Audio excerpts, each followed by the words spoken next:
preface, I've only played it for like an hour and a half in the office, so I have the least experience with the campaign. So like I was actually like I had this feeling when I was kind of traversing, when I actually got into the open world, when I hopped on the vehicles, I had this feeling, I was like, I just feel like it'd be better with another person. Did you get that? Like, I was literally playing it and talking to a friend of mine, and I was just like, I cannot wait till campaign mode comes out for co-op, because this is already, like, I can tell that this would be so much fun with friends. If you just had like a little convoy and you just have someone next to you on the couch, or you're playing with someone online, it would just immediately be a blast. Well, it's just traversing the environment. There's a challenge that actually manifests both in the open world and quite a bit of the tedium, I would say, of the latter part of the more story-oriented missions in the campaign, that I think as a single person on normal, it felt oddly imbalanced. Some of the assassinations in the open world are so much fun, and I wanted to do it with other people. There's like two overpowered hunters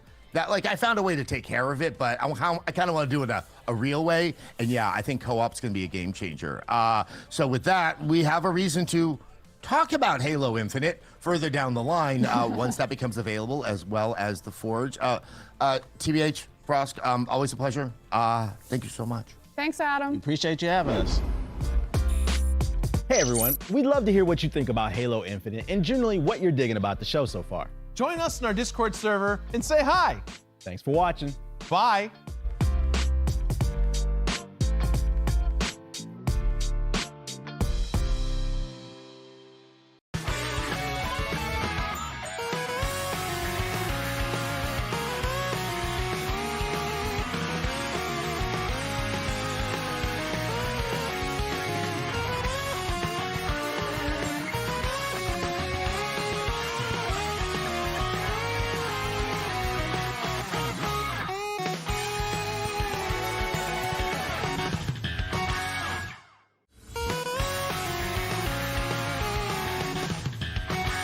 Hey y'all, Scott here. Online personality test. I have no idea who I am, so I'll just let Google tell me. You have to shout to make a point properly. Yeah. Did you eat anything today? Tylenol. Do you just want to plug and play games? Do I have a face? I won! So you have a video game console, right? Welcome to the club. And you have to plug it into the wall, then plug it into the TV, then plug in a controller, then play it. This isn't plug and play technology. Have you been keeping track of the plugs at play here? I just want to plug something in once, and I'm done, and it has a nose.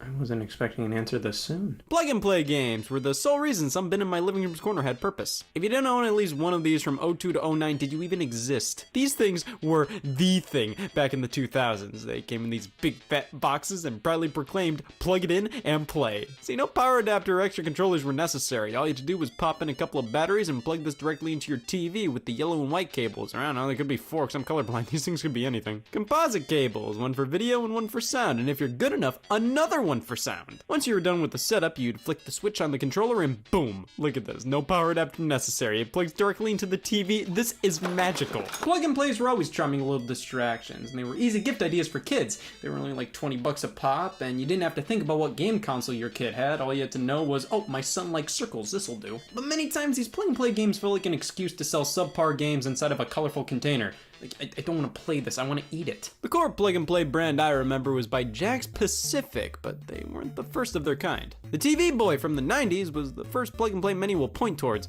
It repurposed Atari 2600 games and included over 100 of them in an oval. Technology was evolving and fast. This was more of a bootleg console though.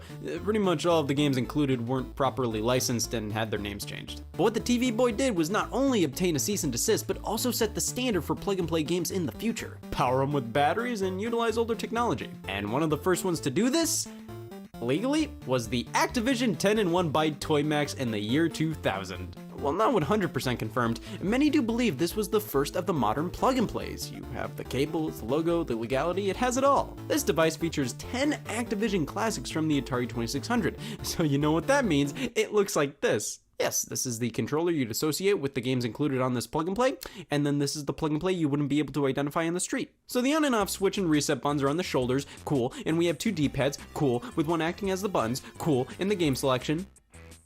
Cool, this one isn't too great. The design's not ideal, and surprisingly the games aren't much better. But you gotta give this plug and play credit where credit's due. It started a revolution. Jakks Pacific started up their line of plug-and-play consoles shortly afterwards and truly popularized this kind of stuff, and soon everybody was making them. These were the ones I owned back in the day. See, I may have had a GameCube and Game Boy Advance, but that didn't mean I wasn't interested in playing worse games. The Atari Plug and Play is modeled directly after the original Atari 2600 joystick, and quite well at that. Everything feels exactly how it should here, and that means it doesn't feel great, but they did a fantastic job recreating the experience of the Atari 2600, and it was my first and best experience with the console's catalog. Technically speaking, these are recreations of the games, not 100% the same as the original 2600 versions, though they were made to be as close as possible. I played a lot of Breakout and Pong and Centipede and tried to understand the context of Yar's Revenge as a kid. These games, while nothing crazy, were fun enough to warrant untangling this thing from time to time. This device may have been one of the first stepping stones to me liking games nobody gives a shit about anymore. Of course, I brought up previously how it was strange I had so many of these things when I had perfectly working game consoles at hand, but the Atari Plug and Play offered something those consoles didn't: the unique controller. You could have just bought an Atari compilation on the Xbox, but are you really playing Atari with this thing? So that's one thing the Plug and Plays had over traditional game systems. The controllers could be whatever they felt like. Oh, we'll get to this one. The Pac-Man Plug and Play by Jakks Pacific. Everybody had this one. Me, Scott, everybody. 5 Namco classics at play here: Pac-Man, Galaxian, Rally X, Dig Dug, and Bosconian. And back in the day, I called this list Pac-Man, Galaxian, Rally X, Dig Dug, and what? This is an alright collection. These games aren't one-to-one with their arcade originals, but they're better than playing the old NES versions, and also better than a bunch of the compilation discs on consoles, because here, we have a joystick. Of course, using this now doesn't feel as good as I remember. It feels a little clunky, the stick doesn't feel substantial enough, the unit isn't big enough to really fully use the stick like I would on a real arcade machine, but it was a decent joystick at the time, and all of these games are factually more fun with a joystick. Of course, they followed this up with a Ms. Pac-Man Plug and Play featuring different and better games: Ms. Pac-Man, Galaga, Xevious, Mappy, and Pole Position. I got so much mileage out of both of these Plug and Plays, and this was where my love for the Namco arcade games began. What's interesting about the Ms. Pac-Man unit is Pole Position is controlled by twisting the head of the joystick. I didn't know that as a kid, and when I tried playing the game, the car would never move. Now, how did I never know that, considering there are multiple signs showing that this is how you control pole position? Oh, hey, it's my friend. I don't know how I didn't realize I had to twist the joystick in pole position. I was just a kid. Leave me alone. I hate my parents. These two were my most played plug and plays, but of course, it's impossible to ignore for much longer. My fourth plug and play was the Etch-a-Sketch Plug and Play. It never worked. It came with a cartridge. Why? Like, the cart came in the box with the Plug and Play, and it was the only cart released for the Plug and Play, so why make a cartridge slot on the Plug and Play if there's only one cartridge for it and you could just build the elements of the cartridge on the inside of the Plug and Play? What the f***?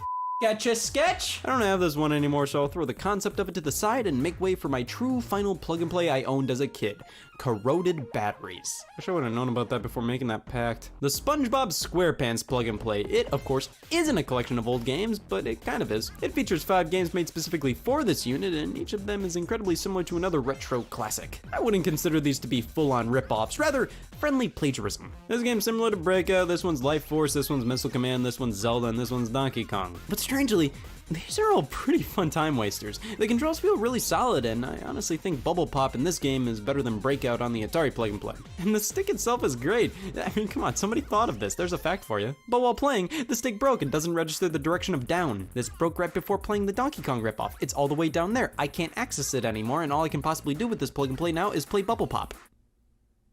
I'm okay with this. So these were the main ones I owned.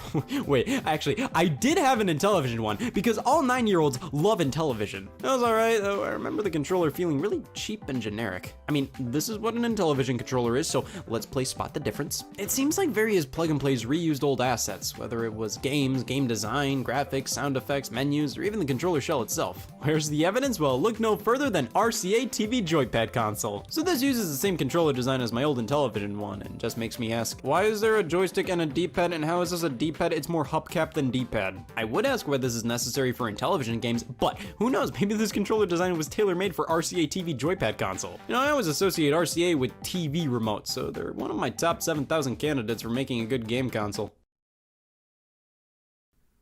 Top 8,000. So I think we covered pretty much the 3 types of plug and plays: the official old school throwbacks, the licensed kids games that usually ripped off other games gracefully, and then RCA TV Joypad console. This is a collection of cheap, low quality games that have been spread around to various other generic consoles like this. But hey, I mean, if you want to play Roadstar, Don't? There's also Go Bang Animal Pool. That's not a sentence, it was a list. Well, that was my collection of plug and plays as a kid. Kind of. Now, these were frequently played by me, which is weird to think about. I mean, pretty much all of these had outdated and subpar graphics, and I always had better quality stuff playable on my actual game consoles. But most of the games included on these things were addictive, high-score-based titles. Games you could just pop in, play for a bit, and pop out. These were solid games to have on these things because when you wanted to play them, you just plug it and play. You didn't have to worry about making room on the power outlet or anything. Of course, being battery powered meant more times than not when I'd want to play one of these things, I'd pull it out of storage and go, oh fucking shit, I left this thing on for a month. It kept things simple though. Now, why do all of them require a screwdriver to access the batteries? I don't know, this is a bit of a pain. But hey, there were tons more plug and play, specifically by Jack Specific. There was Spider-Man, Pinball, Poker, Mortal Kombat, Fantastic Four, Scooby-Doo, Batman, Star Wars, Capcom, Superman, 1 vs. 100, WWE, DreamWorks, I'm forgetting thousands more. But here are just a few more I've picked up recently. Atari's back, and this time with a knob! The Atari Paddle Plug and Play, similar to the joystick, but this time we're replicating the original paddle controller, which allows for smooth as butter movement in games like Pong and Breakout. Jeopardy and Wheel of Fortune. See, Wheel of Fortune has an actual wheel. What did you do today? This is a good one, even if it didn't accept my answer for what a slogan might be. The elephant attacks that. It was curiously strong mint. The wheel feels great, and Wheel of Fortune makes a ton of sense as a plug and play. Now Jeopardy, if you play with 3 people, you can buzz in as others. It's great. The Disney Plug and Play features a couple of games based on various Disney characters. This is most similar to the SpongeBob one. Each game is of a different style. The first one, you have to change the direction of the bridges to make a clear-cut path. So I constantly failed at the first level, but afterwards I swept the floor with Timon to the rescue. We have a Lilo and Stitch platformer, Duck Golf. No, that can't work. Aladdin's another platformer that feels a bit similar to Aladdin on the Super Nintendo.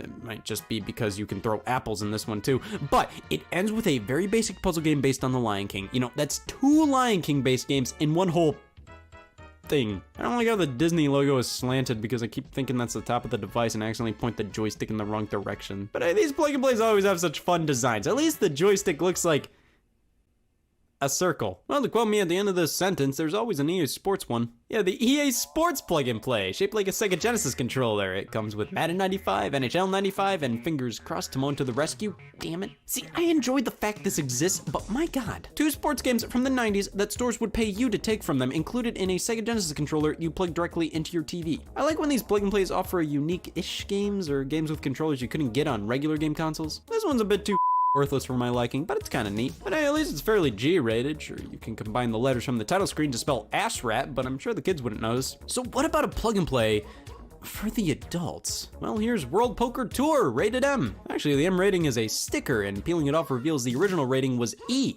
Well, it's a good thing they reconsidered. Can you imagine kids playing this? I can't. I don't want to imagine the world burning the down. There's an LCD screen on this unit, and it comes with a bonus DVD. Well, don't mind if I do. The game itself, oh man, it reminds me of something. I can't remember. Poker! The final Jack-specific plug and play I have is a Nicktoons one, focused on various Nickelodeon cartoons. It just came in the mail, so let's cut it open and take a... Alright, they can't all be winners. For some reason, Jack shipped this unit with the wires pre-cut. That's unfortunate. It's lame because I actually had an accessory for this specific unit too. A game key. That should show you how popular these devices were. They actually got accessories like this released for them. Game keys were made for specific plug and plays that had cartridge slots. You could buy these and expand the game selection on these things. It's really weird because I thought the entire point of these things was that they were way simpler than game consoles. You didn't have to worry about what game system your kid had. You could just buy them a plug and play and know for a fact they will be able to play it. But then you start releasing game cartridges that work with specific plug and plays, and all this one says is that it works with Nickelodeon controllers. I wouldn't be surprised if some moms bought their kids a game key because they had a Nickelodeon plug and play that didn't have a game key slot. Here's a power adapter for Jack specific plug and plays. My god, with the game key and this is starting to become a lot more than just plug and play. Jack specific really rolled with the plug and play success for a while, which meant they made some really dumb stuff, but they weren't the only company to not give a shit. Various others made their own plug and plays. For example, Toymax. They were bought by Jack Specific. RCA. they stunk. But here we have a Tetris plug and play by Radica. It's your basic Tetris. You have a few different modes, the traditional Tetris theme, solid visuals, 2 players right out of the box. You can just attach the second controller included. This is hell. This controller is abysmal. All they had to do was put a D-pad and a button, but no, they had to make it unique. So you move this block as a joystick to move your piece and twist it to rotate. Not only is this control scheme really lousy for Tetris, the control stick itself is wildly stiff. I don't know why they felt the need to make it like this when they could have easily saved money by using a traditional controller. Hell, even the RCA controller would have been better. How about Crayola electronic coloring book?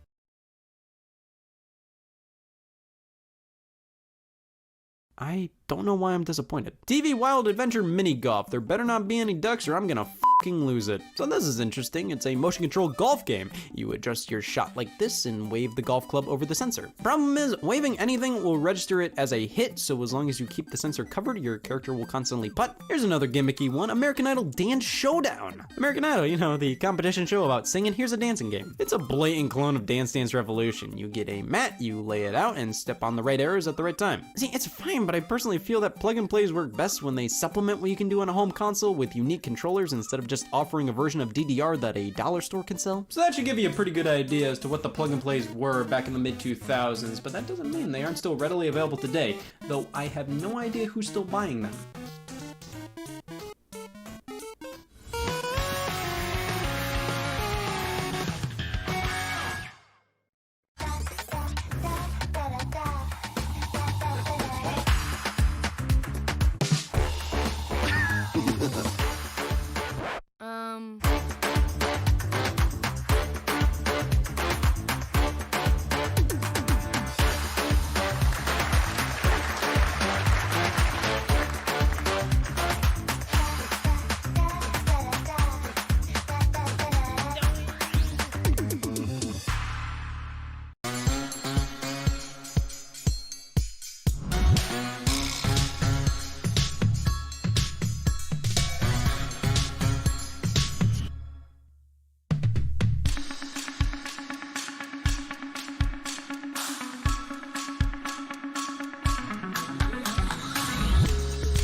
Modern plug and play, so most of the ones I see look like this. Big box, white joystick, white buttons, cheap fonts. This company MSI is responsible for a lot of these, and their website features Mario fan art. They have never worked with Nintendo. So these are blatantly incredibly cheap. Many of them reuse the same joysticks that already don't feel great to begin with. But for some reason they decided to swap the placements of the joystick and buttons for a few of them. Most of these are just one NES game inside a joystick, and they all stink. They work, but they aren't a great way to play these games.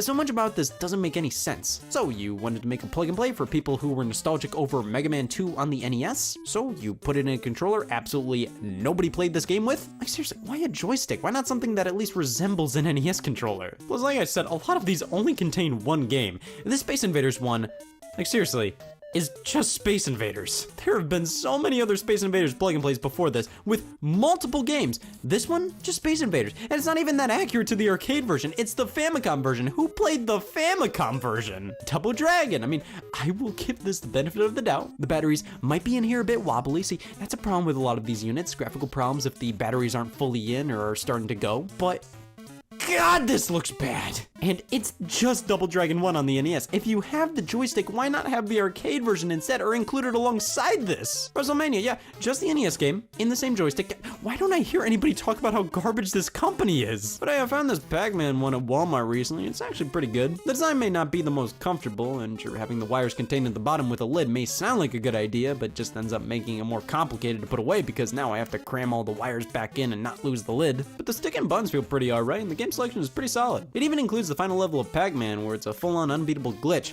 It's sort of completely useless, but it's neat to be able to play it, as I'm sure most of us haven't gotten 256 levels into Pac-Man. I'm not a fan of having to do a combination of button presses to go back to the menu. I would have just preferred a menu button or something. But this is a solid newer plug and play. Of course, there are these Games products, the Blast units. They're wireless controllers connecting to HDMI dongles. A lot of people give Games what for since their quality isn't the greatest, but man, this is so much better than MSI. Who the hell wakes up and says, I'm okay with these existing? Plug and plays were a product of the mid-2000s, and while they're still around, I don't necessarily ever seeing them become nearly as big. They somewhat had a resurgence after Nintendo kickstarted the mini classic console craze. Some people call these little systems plug and play. I retaliate with, look at all these plugs. See, on the surface, these things may seem nothing more than cheap toys with extremely basic games for children. That sentence was finished long ago. I do have a lot of great memories with these things though, and none of them were groundbreaking or anything, but they were fun, quick pick-me-ups. Even if the games were incredibly basic, many were actually designed quite well, and basing the gameplay off of old school arcade games, or just offering old school arcade games to play, I think that gave a lot of young kids a greater appreciation of classic games. Of course, none of these I desperately want to go back to, and bring them back today doesn't work. I mean, these worked so well back in the mid-2000s because most TVs had composite inputs on the front. Now with HD TVs, if they even have composite inputs, they're on the back. And even then, plug and plays, most of the time, way more. Hey all, Scott here. Why didn't you tell me about pencils? This is great. Consider me a newborn fan. I'm sold. I don't even have to think about the next pencil I buy because I already pre-bought all of them. I should have waited for reviews. New product? Oh, don't mind if I do. If it comes from a company, I love it. You don't need to wait for first impressions or reviews. You can just order something the moment it's announced. It's one of our 2 rights. Now, does that mean you'll get it the day it releases?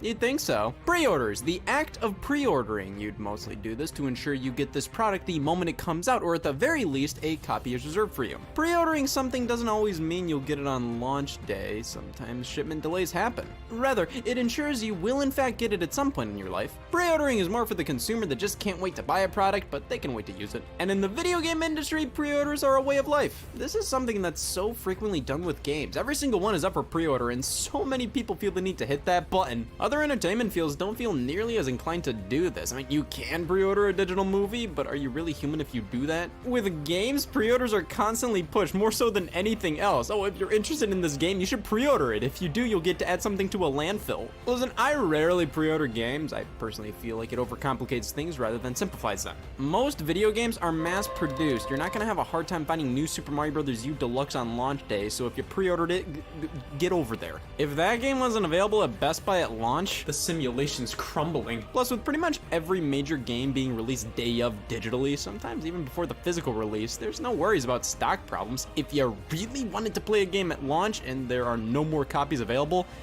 you have options. I've just had more problems with pre-orders than I haven't. It all started with my first pre-order ever.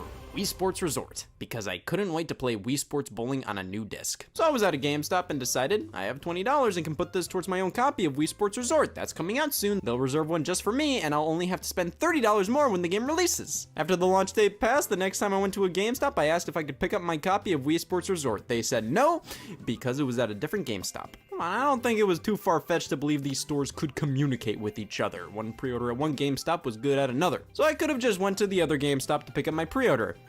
No, I wanted the game really bad, so I spent all my money on it at the GameStop I was at. And thus, I had to then figure out how to cancel my pre-order at the GameStop I pre-ordered at. Hey, don't blame me, I was young and dumb. It was 2018. You know, I should have just paid for the pre-order in full after buying the game at the other GameStop, so then I wouldn't have been embarrassed in the slightest. I wouldn't have had to walk away from the one without a game, and wouldn't have had to cancel my pre-order at the other. I know what you're saying. No man should own that many copies of Wii Sports Resort.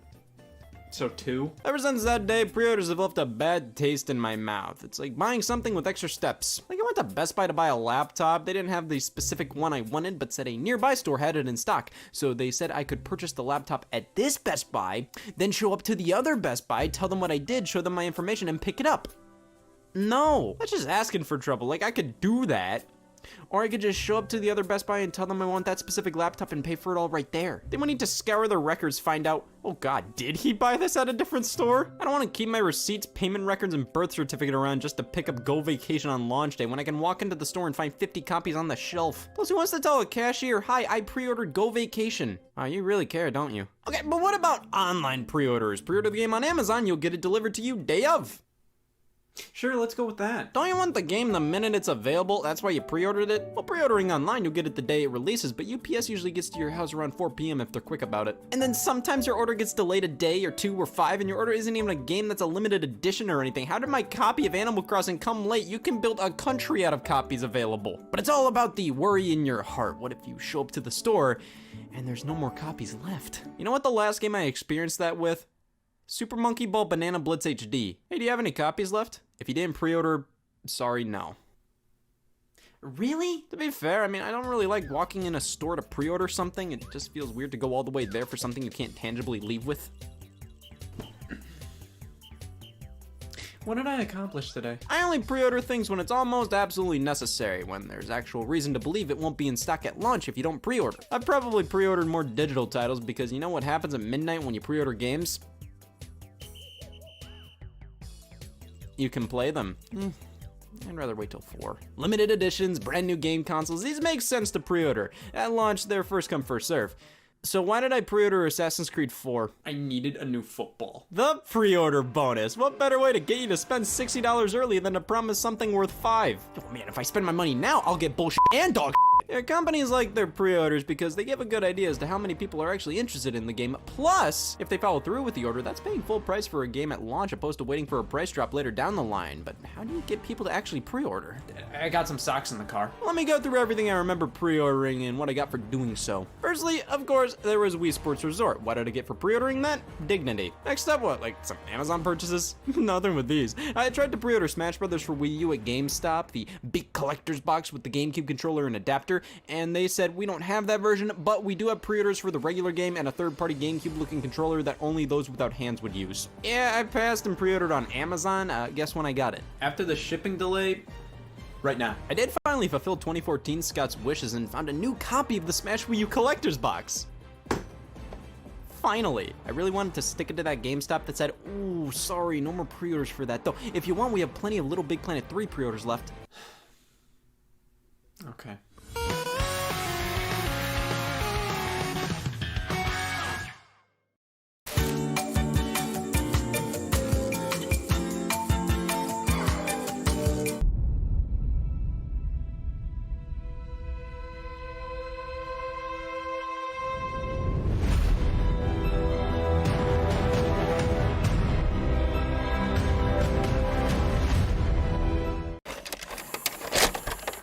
Hi, I'm the Black Hokage.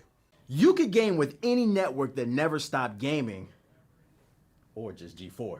Before I moved to LA, I considered calling myself the Florida Hokage, but I don't get day drunk enough. Hi, I'm Kasim G. You could game with any network that never stopped gaming, or just G4. People say I'm the most handsome G4 host, and I've asked both my parents. Hi, my name is Kevin Pereira. You could game with any network that never stopped gaming, or just G4. Sometimes, I wonder if my entire life is in a snow globe, inside a YouTube Let's Play. You could game with any network that never stopped gaming, or just G4. My favorite League of Legends character? The sexy one with weird ears. Hi, my name is Avali May. You could game with any network that never stopped gaming, or just G4. My life is like a dating simulator coded by my mortal enemy. My name is Gerard Khalil. You could game with any network that never stopped gaming, or just G4. Life is a speed run that beats you. You could game with any network that never stopped gaming, or just with G4. Can you guys add like the Disney? People tell me I look like a young Kurt Cobain, played by an average-looking sketch comedian.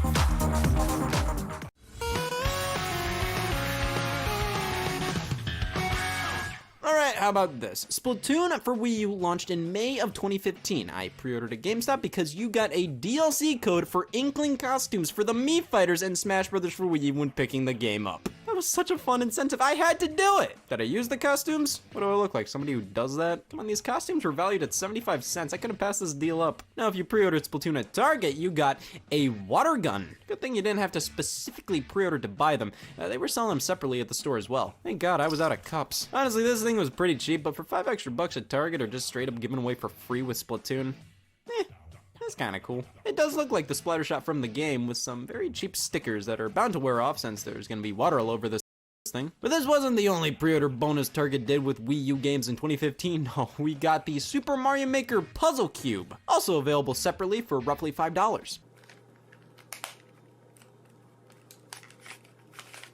Jesus, how did they up a Rubik's Cube? This is using like the cheapest plastic imaginable. Each turn feels like I'm grinding against the rest of the plastic. I can commend them for doing something cute like this, but I'm sure the people in charge said, we have just enough funds to kinda do a Rubik's Cube. If you can only kinda do a Rubik's Cube, you probably just shouldn't do a Rubik's Cube. Now, I personally pre-ordered my copy of Mario Maker over at GameStop because they were giving out this poster celebrating the 30th anniversary of Super Mario Brothers. I don't know, I don't really put up posters outside of a few key examples, but this one just looked neat, so I thought, I'll pre-order to get that. How about with Twilight Princess HD? At GameStop, I got the soundtrack on CD. Or some of it, sound selection, so not everything. It's also in this dinky-ass cardboard case, so not the full soundtrack, and the case isn't anything to write home about. But to be fair, this is the best pre-order bonus I've gotten so far, and in terms of excitement, I'm brimming. Of course, I pre-ordered the Nintendo Switch when that launched, but I had to wait about a month and a half later to get some plastic bullshit with a pre-order because at Target, they did the damn Rubik's Cube again. Mario Kart 8 Deluxe Rubik's Cube. They also did some air fresheners. To be honest, I don't think these Target trinkets count as pre-order bonuses, more like purchase bonuses, since you could just buy them at Target for super cheap around the game's launch. But hey, they stink, so that ought to count for something. Ever since, I've been fairly selective with my pre-orders. I got Mario Odyssey at Best Buy, where I got this poster and a collectible coin, the Smash Ultimate Controller Bundle, which also came with a collectible coin. Man, I mean, these are quality little trinkets, but at least with the Rubik's Cubes, I got a good few years out of looking at those complaining. These, there's just not much to them. They're nice little coins. So cool, but like, I don't even know what I'm supposed to do with these. I haven't personally truly experienced a crazy good pre-order bonus. I think the one everybody points to that was undoubtedly the best of all time was the Legend of Zelda The Wind Waker's pre-order bonus. You got Ocarina of Time plus the all-new Master Quest version of the game as a GameCube disc. So you pretty much got an extra game for free by pre-ordering this game. Pretty sweet deal. Pre-order copies of Mario Kart Double Dash contain the fabled bonus disc featuring game demos. They were seriously putting work into their pre-order bonuses back then. So, how did pre-order bonuses look a decade later? A free football for pre-ordering Assassin's Creed 4 at Best Buy. Oh, I was gonna buy a football at Best Buy anyways. I needed a new Assassin's Creed 4. This is perfect timing. A flashlight for pre-ordering Shadow of the Tomb Raider at GameStop. Yes, the inside of the game case is so dark I can't find the game without it. A banana-shaped Wii Remote holder for pre-ordering Donkey Kong Country Returns at GameStop. This Wii Remote is really pissing me off. It's not in something else. Good thing I pre-ordered. 25 extra lives for pre-ordering Sonic Lost World from Amazon. Yeah, that's what got me to pre-order. More lives. Free condoms with infamous Second Son at GameStop Italy. They'll work or your money back. You got exclusive special moves to perform in Remember Me based on Street Fighter by pre-ordering from Amazon, Best Buy, or Steam. Why lock stuff like that behind pre-orders? Why lock cool gameplay incentives? Well, it's easier than supplying quality merchandise. Gears of War 2's pre-order bonus was an RC car tank. For free. You know, Target couldn't even get a Rubik's Cube right? Yeah, think if they tried to give you an RC car instead. That's why we got thumbworm merch for Super Street Fighter 4. Lots of these bonuses feel like they're trying to offload excess stuff they have in a warehouse off to consumers. You ever try to leave a GameStop without a pre-order bonus? I have yet to hear somebody who has. I blacked out and woke up owning a keychain. Deus Ex Mankind Divided decided to revolutionize the pre-order experience by offering tiers of pre-orders. You could pick this tier, but you'd have to choose which pre-order bonus you'd want, or you could pick this higher one, but you'd have to choose which bonus you'd want, or you could pay a huge premium to play the game early. But the only way higher tiers would be unlocked was if they got enough pre-order sales. So you had to bug people to pre-order a game, so you had the potential to pay more for your pre-order to potentially get one pre-order bonus or another, but not both. I'll just take the fucking football. This plan was canceled after negative feedback. I mean, it's just straight up confusing. I mean, sure, I think getting dinky little keychains is sort of lame as a pre-order bonus, but it's harmless. It just doesn't do much to incentivize me to actually pre-order. Rather, they are what the name implies, a bonus, not really an incentive. And sometimes these bonuses can be legitimately cool. Art pieces, CDs, posters, of course, they rarely can get amazing, like with the Master Quest, but I doubt we'll ever see a pre-order bonus that great ever again. But if anything, some of these modern pre-order bonuses really hit home what I was trying to convey a bit ago. Don't pre-order shit. Like, why? The only reason to actually pre-order something is if you get a benefit from it. Like, if it'll be scarce and you want to make sure you get it. But pre-ordering Watch Dogs? Why? If it's for a pre-order bonus, I guarantee you that pre-order bonus will be available on eBay in moments for pennies. If everybody gets it for free with a pre-order, then there's absolutely no reason to spend full price on the game that you wouldn't normally spend full price on just to get the pre-order bonus that's worth mere dollars. And then there's the fact that with most games, you don't need to pre-order. They'll be readily available at launch. Pre-ordering the game just adds so many unnecessary steps. You have to show up to GameStop, pre-buy the game, then go away, then come back on launch day, tell them, hey, I pre-ordered the game, show all your info, then pick up the game, compared to just showing up to GameStop on launch day and buying the game. But I have time to kill, so I'm going to pre-order a pre-order of a game. That's where I get to stand in line to find out where I'll stand in line when it comes to pre-ordering the game, because I'll get this pre-order bonus of this exclusive poster. Hey y'all, Scott here. I'm on life support now. No reason, just felt like it. I've been told the machine I'm hooked up to is doing some pretty great stuff. It's efficient, it's useful, it's made by Mad Cats. I should probably start proofreading my will. Did you know hands can hold garbage and garbage? Game controllers are fairly understated in the grand scheme of things. I mean, as long as you can reach all the buttons at once, that shouldn't be an issue, right? They are ridiculously important to the gaming experience, but that importance comes at a price. As the years have gone on, official game controllers have risen in cost significantly. We go from the GameCube controller retailing for $19.99 to my scheduled laugh at the Switch Pro controller's price point. The prices of game controllers can be absolutely ridiculous, sometimes costing nearly as much as a new game, sometimes costing as much as a new game, more than a new game. $70, man, I found a mattress for that much. I will admit, stuff like the Nintendo Switch Pro controller and DualShock 4 have a lot of random junk thrown into them, and at least kind of explains why the prices are so much higher than controllers in the past. But then the Xbox One controller is pretty much identical to the Xbox 360 controller in terms of features, and it's $65. Did all the money go into giving the thumbsticks tire tracks? Controllers can be expensive. Sure, you can probably make it by with just the one that came bundled with your console, but what if you want to play a local multiplayer game, or what if your controller breaks for some reason? You're gonna need an extra controller, and the official ones, those can be pricey, but you always have other options.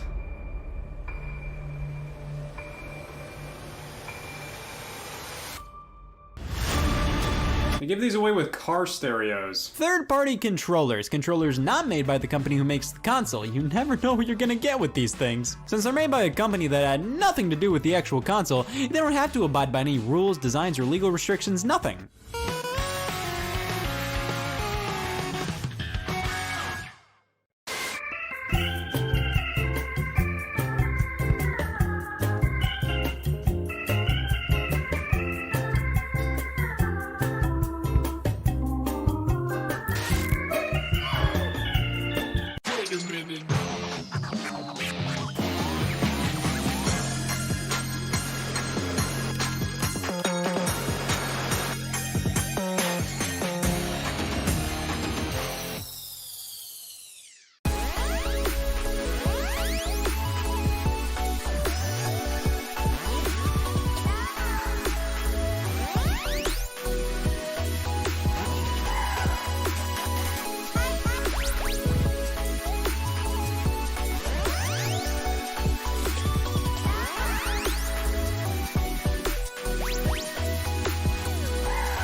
sitting here at the dice table.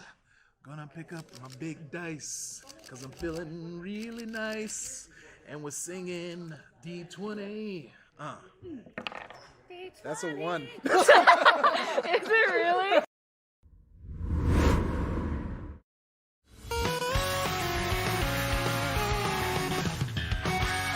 Now, why would you get a third-party controller instead of a first-party one? Well, I can think of a few reasons, but most of the time, it's all about the price point. These bad boys would sometimes retail for considerably less than official controllers. You can use that money for new games and your mortgage. However, let's not throw all third-party controllers under the bus here, because I consider them to fall under 2 types: big deals or big gimmicks. Either the controller is cheaper and that's why you'd want it, or it features something the official controllers don't.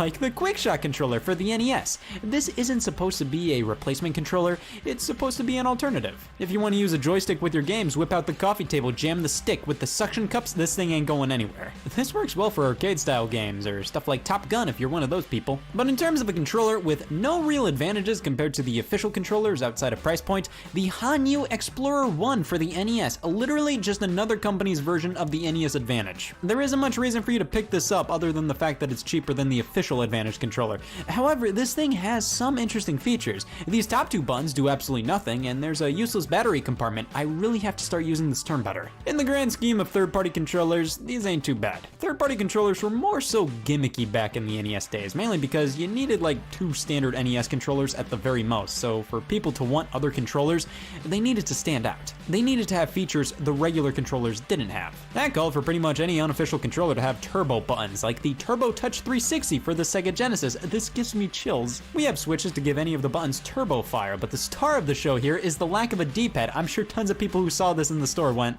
yes! You ever just use the Genesis controller and there's too much D-pad here. Now this, no D-pad is exactly what I wanted out of a Sega Genesis controller. This is a touchpad and it senses where your thumb is. Yeah, this doesn't work very well. You don't get the precision of an actual D-pad at all. I don't know if this is whacking out because of old age, but I couldn't imagine this ever working that well when it was new. But hey, if you want a more standard experience, here's the Sega Genesis Owl Pad. I'm sure somebody stood by this controller like you're waiting in the living room for your date to come downstairs and you're talking to her dad about how much you like the Sega Genesis controller. We're an Alpad family. The back is a soap dish. Now, if you're looking to buy retro gaming garb these days, you're likely to come across these off-brand controllers. They look pretty similar to the originals, but with a few things altered so Nintendo doesn't have a fucking aneurysm. If there's just a blank space where the Nintendo logo should be, run. These things prey on people looking to buy old systems who need an extra controller. They're usually for sale at retro game shops and look almost identical to the original controllers, but are almost always inferior in every way. Like, come on, $15? That's around the same price for an official N64 controller, but people keep buying these because they look so similar and they're brand new. At least back in the day, third-party companies respected the consumer. To differentiate themselves from the first-party companies, they made sure to add their own stupid twist to their product. Introducing the Boomerang 64. The analog stick fell off of mine and all that's left is a stick, so I had to improvise. Now, this isn't nearly as bad as it may seem. It is a chunk fest in my hands, but it gives you an N64 controller with a slightly more conventional layout. It has built-in rumble if you slide some AAAs in, and there are 2 whole Z buttons for maximum. But the D-pad is stiff, the L and R buttons are in totally out there locations, and overall, it's just an awkward controller. Also, the name is a lie. The SuperPad 64, now this screams, I need a Nintendo 64 controller and only have $10. I'm gonna be saying that on my wedding night. It's a substitute, but that's all it really is. It doesn't excel at anything in comparison to the original. Yeah, this isn't great, but I'm used to how not great it is. The SuperPad 64 just feels weird without those grips on the sides. It feels incomplete. Z feels like a gas station fuel button. The SuperPad 64 is the type of thing I think of first when I hear the term third-party controller. Cheaper in every sense of the word. But this was made by Performance. The company I immediately think of when I hear the term third-party controller is Mad Catz.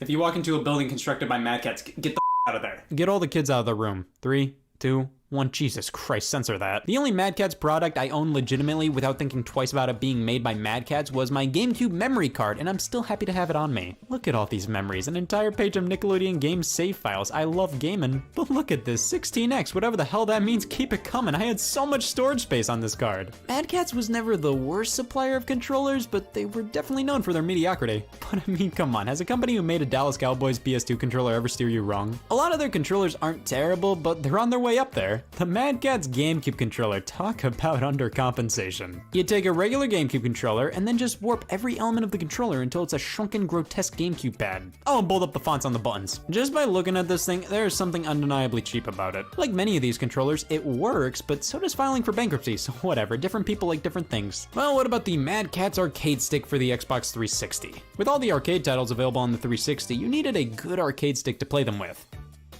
I still need a good arcade stick to play them with. This controller is all show, no go. You look at it and go, wow, this is everything a regular Xbox 360 controller is, but with controllers tailored for arcade games. A joystick with a fire button on top, a spinner for games like Arkanoid, this is gonna end in heartbreak. This is just a regular thumbstick on stilts. It has such a wide range of movement. Most arcade joysticks are locked in a set number of directions. Here you have full 360-degree movement, which let me tell you now, this does not work well for Ms. Pac-Man. The entire controller itself is too tiny, like you want to be able to slam an arcade controller on a coffee table and not have to worry about it moving all over the place. No, this one's too small and light to set down and play with, but it's too big and cumbersome to hold in your hands. This has a lot of the same problems as the Atari 2600 joystick in terms of size. I can't say Mad Catz didn't try with this controller, but they didn't. But wanna know who did try with their controller? Nickelodeon. Put SpongeBob in your hands. SpongeBob controllers for the PlayStation 2 and GameCube. I remember advertisements for these, and yep, it is SpongeBob in your hands. It's a good Wednesday night controller. I'm not gonna use it all the time, but one day a week I'm good with. You get a lot of these novelty controllers made by third parties, like a Dallas Cowboys controller, damn it. Now, you can't go talking novelty controllers without bringing up Afterglow. Yeah, I was 16 at some point, this interests me. An Afterglow Wii remote, transparent in all the right ways. Lock some batteries in, sync it up, and that is fairly disappointing. They move some button placements around, like the 1 and 2 buttons are at an angle, that's sort of annoying. Plus and minus are right next to the A button, honestly, a pretty okay change, but then the home button was moved all the way to the top and you need a damn toothpick to hit it. Well, why sit here and whine when we can whine with even more style? A rock candy nunchuck, finally a controller that answers my lucid dreams. The nunchuck finally has an ass. It's transparent plastic as well, but because of that, we get to see some of the iffy looking wire in here. That doesn't look too good. If this doesn't scream playing Goosebumps Horrorland, I don't know what does. Now, what if you're playing Xbox 360 and your hands start to bleed? Well, damn, you don't want to stop playing to dry the blood off, so introducing Airflow, the controller with a fan. You hit this button and the fan turns on. Well, that checks out. This is a very standard wired Xbox 360 controller, but with LEDs and a fan with 2 different speeds. Honestly, it's good at what it does. If you're really hankering for a controller with a fan, you can do a whole lot worse than Airflow. Speaking of good third-party controllers, the Logitech wireless PS2 controller. Oh my god, this thing is really comfortable. Dare I say, more comfortable and sturdier than the official controller. The traditional PlayStation 1, 2, and 3 controllers just aren't really my thing, but this bulks it up a bit and just melts in my hands. Also, I like the blue underneath the analog sticks, those are fun. Here we have a few controllers for the Nintendo Switch. First up is the 8BitDo SN30 Pro. I've always heard a lot about 8BitDo, damn whatever. They specialize in retro-esque Bluetooth controllers. This one obviously taking heavy inspiration from the SNES. And yeah, it's pretty good at what it sets out to do. I don't see this as a full-on Switch Pro controller replacement, but as a supplemental controller for 2D platformers or retro stuff, then oh yeah, it's good. It also works on PC, Android, and irrelevant, so there are a ton of uses for this thing. But what about a controller made specifically for the Nintendo Switch? Well, just your luck, here's the PowerA wireless controller. Themed after The Legend of Zelda, specifically with some Twilight Princess art. It's okay, I mean, it's perfectly fine. It has motion controls, you also get these buttons on the back you can map any of the other buttons to. However, you don't get HD Rumble or NFC here. For that, you need to chalk up an extra 20 bucks for the official Pro Controller. That's not worth it. The extra money may not be worth what the Pro Controller adds in terms of features, but I will say the extra 20 bucks is worth the more premium feeling of the Pro Controller. This is perfectly fine, it does the job, but at 50 bucks for a third-party controller, I'd just spring for a Pro Controller at that point. Here I have a bunch of PS3 controllers. All right, first up, this is the GameStop branded one. That feels all right. Let me test out the trigger.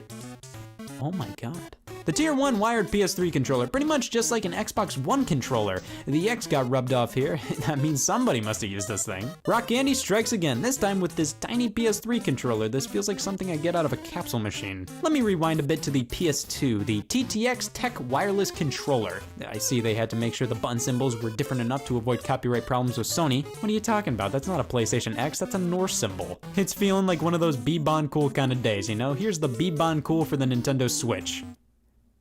This hurts. Everything just doesn't feel right. These triggers, the sticks, the D-pad. No, Okay, I've never bought into third-party controllers before because you are almost never going to get the same experience or quality than from the first-party offerings. Sure, some stand out, but 90% of the time you're asking for trouble buying these things. Oh wow, a Nyko controller. Might as well be saying, oh wow, I can't just buy a pre-owned first-party controller or save up just a little more for the official one? Sure, some of them have their place in the market, but time and time again I just ask myself, why do most of these exist? And on top of that, Mad Catz pulled a fast one on me. This isn't a life support machine. This was just a bread box!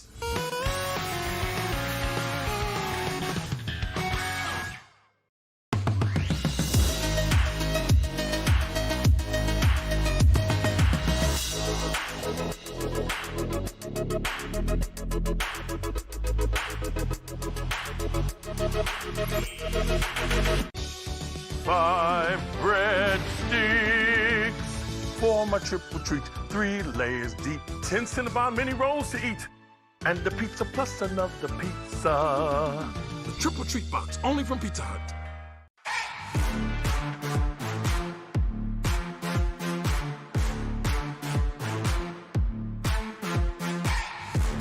At SteelSeries, we make the headsets, mice, and keyboards that the world's best gamers win the most with.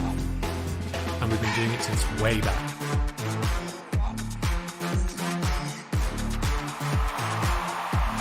It's up to you how far you go, but whatever you do, go for glory. What's the recipe for surprising the kids, treating yourself, and ditching dish duty? You're looking at it. Order your Pizza Hut faves like original pan, original stuffed crust, and more at pizzahut.com. No one out-pizzas the Hut.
Hey y'all, Scott here, and I've just been promoted at my job to the title of stay-at-home son.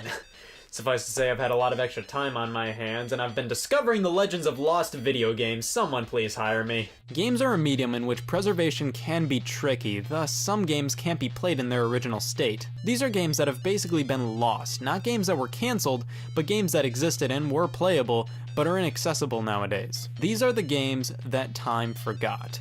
NBA Elite 11, a crowning achievement in the cancelled but not cancelled industry. EA initially developed Elite 11 as a reboot of the NBA Live series. After a lame demo was put out for the game showcasing various problems and glitches, EA realized the product just wasn't up to snuff and thus cancelled the release of the game. Or did they? Copies of the game were shipped to retailers, but EA requested them to be sent back. Most obliged, but some copies were sold to consumers. Due to never officially releasing, but technically officially releasing, NBA Elite 11 is incredibly hard to play. If you want to grab the game, well, the demo that initially released was completely ripped from online stores, making this one of the hardest EA Sports games to experience. Thank God you made the cut. Hey, remember Download Play on the Nintendo DS? It was a way for you to temporarily download content from another DS without an internet connection, mainly for things like playing a multiplayer game without your own copy of the game. It's pretty slick. But you could also get exclusive demos by using Download Play in specific areas like retail stores. However, we have an exclusive game that was only available via DS Download Play. Visiting the Poke Park, a Pokemon theme park in Japan, you can download an exclusive DS game to your system, Poke Park Asari Takai DS. It's a Pokemon fishing game, that's it. The way DS Download Play works is that after your system is shut down or after 12 hours, the game is inaccessible.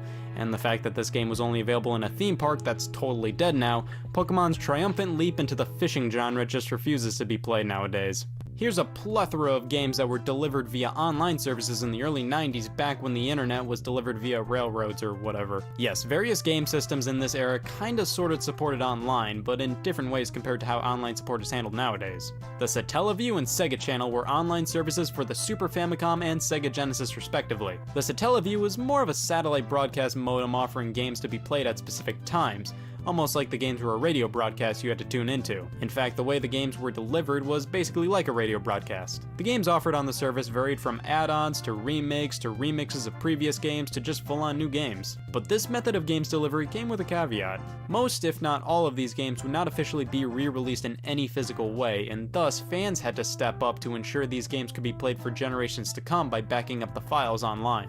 The only way to get these games legitimately nowadays is to grab a Satellaview with the cartridge and memory pack, hopefully with previously broadcasted game data on it.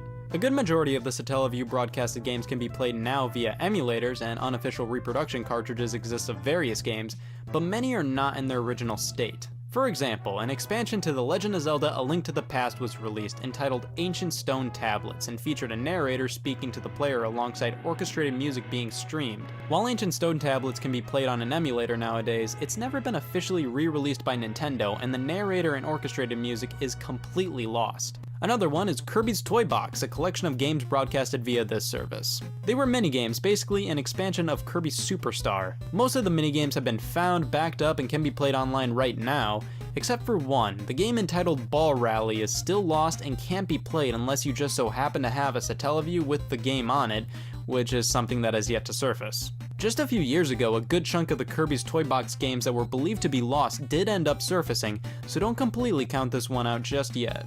But get ready for the most heart-wrenching lost game broadcast of them all. Garfield Caught in the Act Lost Levels. The Sega Channel for Sega Genesis was kind of Sega's version of the Satellaview, and similar to it, Sega offered some exclusive games on the service like Mega Man The Wily Wars and Alien Soldier. Garfield Caught in the Act was offered to play, but also saw release as a physical cartridge. However, a handful of levels didn't make the cut in the final release and were finished for the Sega Channel version of the game. Many have nicknamed this as Garfield the Lost Levels, as they are completely lost. However, these levels are available on the Game Gear and PC versions of the game. It's not confirmed, but it's safe to assume that while these versions may be similar, they probably aren't one-to-one the same level designs as the levels on the Sega Channel version, which are gone and will most likely never resurface. No. The dependency many games have on online stores scares the piss out of me. So many games are digital only and can be taken off of the stores at any moment, making it almost impossible to play them. A good amount of the time, these games are taken off for licensing reasons. Scott Pilgrim vs. the World the game is a huge one that was taken off Xbox Live Arcade and the PlayStation Network. Being a retro-style beat-em-up based on the movie based on the graphic novels, this one has gained quite a following, so it's sad to see you can't play it anymore if you want to. Turtles in Time Reshelled was a reimagining of the arcade and SNES classic Teenage Mutant Ninja Turtles 4 Turtles in Time, and yikes, I don't think a ton of people dug this one, so who cares that it's gone? The Simpsons arcade game was removed from XBLA and PSN, and that was already a game people were having a hard time getting a hold of to play. It was a bit of a miracle to see the game re-released on these platforms at all, so at least it did happen even though it was short-lived. Nintendo specifically did this with the enhanced re-release of The Legend of Zelda 4 Swords on DSiWare to commemorate the 25th anniversary of the Zelda series. It was always positioned as a free limited release, and it's been unavailable for years at this point. One of the most infamous delistings in recent memory, PT, a free playable teaser for the cancelled horror game Silent Hills. After the game's director Hideo Kojima and publisher Konami had a falling out, not only was Silent Hills cancelled, but PT was just absolutely eviscerated off the PlayStation Store. The only way you can play it today is if you still have it downloaded on your PlayStation 4, and even then, if you delete it, you can't even re-download it. Mario Roulette is an incredibly rare and obscure Japanese arcade game released by Konami. It's basically what it sounds like, a Mario Roulette featuring similar graphics to those found in the bonus stages from Super Mario World, but the only way you can play it today is if you find one. And spoilers, Jesus Christ, that's never going to happen. This is such an obscure rare release that not only is it nearly impossible to find, but even more difficult to back up online because, it's never happened. The online multiplayer component of many games have been shut down. Looking at the games using the Nintendo Wi-Fi connection on the Wii and DS, multiplayer's donezo on a lot of those titles, but massive multiplayer online games are completely toast. When those things are shut down, it's completely game over. Many games are kept alive via fan servers, but more times than not, MMOs that die forever. It isn't always apparent just how fragile media can be. The Film Foundation estimated that over 90% of films before 1929 have been lost forever, which is way past unfortunate. That's history right there that never got justifiably preserved. Of course, with film, books, music, and the sort, these forms of media can be displayed and preserved in a multitude of ways now. Video games are a different story. Games are dependent on the hardware in which they were designed for. Movies, music, and books don't have that problem. They're all generally in formats that can be displayed on any computer, or any DVD or CD, or just pieces of paper. Games are trickier. The fact that they're designed for specific hardware in mind makes it more difficult to preserve. Many point to emulation, which of course emulates a specific video game console on different hardware, and yes, that's an excellent way to preserve games, especially and in my opinion, preferably when it's officially endorsed by the companies who originally made the game. Recent releases like the Mega Man Legacy collections are emulations of some classics, which many purists may scoff at, but in my opinion, if they play and look as they should, I commend re-releases like this, as it ensures that these games are readily available to play and won't be lost to history. But of course, not everything can be preserved, and we just have to live with that. I would love to get my hands on a lot of these games someday, but I'm not giving my hopes up. Honestly, the fact that some of these games are lost to history makes them more interesting in some cases, and potentially gives them more notoriety than if they were readily available. But it still would be nice to have hard copies of all these games. Of course, when talking about games that are lost and can't be played anymore, everybody has to mention Club Penguin, an online game where you just bro out with other people all displayed as penguins. You see, I never played Club Penguin. I was always more of a Nicktropolis guy, which suffered the same fate. Well, with these online chat room kids games gone forever, I guess I'm gonna have to relive what it's like to be a kid in one of these things by just going to a chat room and posing as a 12-year-old. Gotta ask this person how old they are these days first off, and with the age-old age question being thrown out there, I think I'm gonna leave it at young.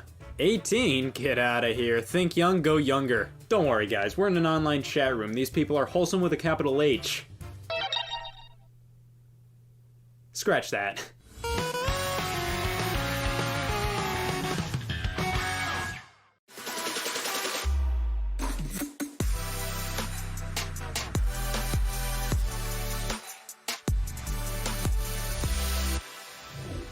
Well, helloest there, dearest viewer friends. Okay, calm down.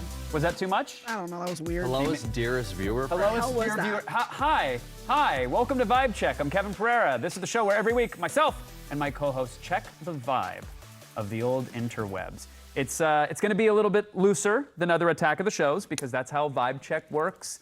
It's just a casual hangout. And if you're watching this on the TVs or more of a linear thing, you can hang out with us live. You can chit chat, you can interact, and that's about it. I think that's enough preamble because we have so much to discuss today and I want to get into it. With me today is the old cream team, Kasim, Fiona, and super producer Vanessa Guerrero is in there. Vanessa, are you there?